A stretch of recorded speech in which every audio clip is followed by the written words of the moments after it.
What is it about movies that you have such a passion for?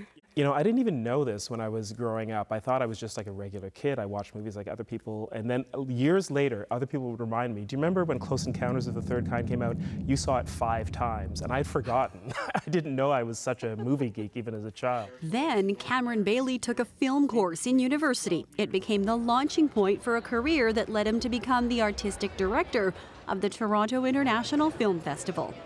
In your view, what does TIFF mean to the city? You know, I think TIFF is something that Toronto can be proud of. It is a leading film organization, not just the festival, but everything we do year-round at TIFF Bell Lightbox, all of the screenings and the retrospectives and the other events that we do. I think that's something that the city can be proud of because it really is, it's at a caliber that I think the whole world respects.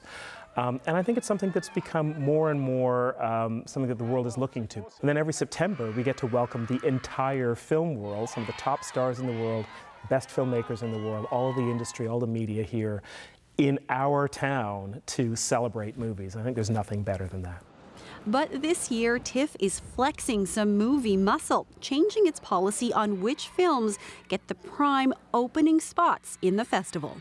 We'd seen in the last few years that there had been a change in the way that our premieres were being presented. We would get up to announce the world premiere of a film like 12 Years a Slave or Prisoners or in previous years The King's Speech and realized that a few days before those films had been, they'd been having sneak previews elsewhere in North America, and the world has changed. The internet is out there, Twitter is out there, things are instant now.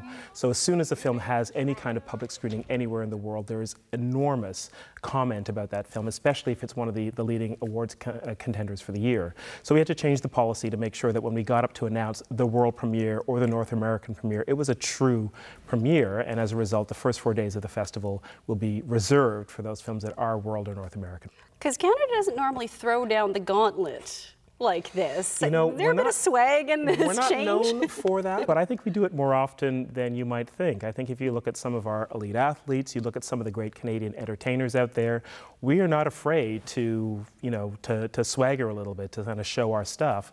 And I don't think that anyone who attends the Toronto Film Festival could deny that this is one of the top festivals in the world. So we need to act like that. What for you perhaps stands out? Be it genre, be it film, in the years that you've been involved in TIFF? You know, I think what stands out for me are always those moments when the audience is the most excited, when you surprise them or you give them something that is just so pleasing and exciting to them that they're thrilled.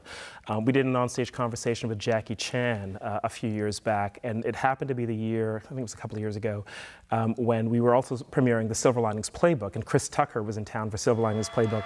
So I got Chris Tucker to kind of sneak on stage while I was talking to Jackie Chan and surprise him, and these two co-stars from the Rush Hour movies were suddenly reunited. Jackie had no idea this was going to happen. And I was like, yeah, I'm going to do this, and I was talking, I'm going to do this, and I think we should do this, and this, and Jackie was like, okay.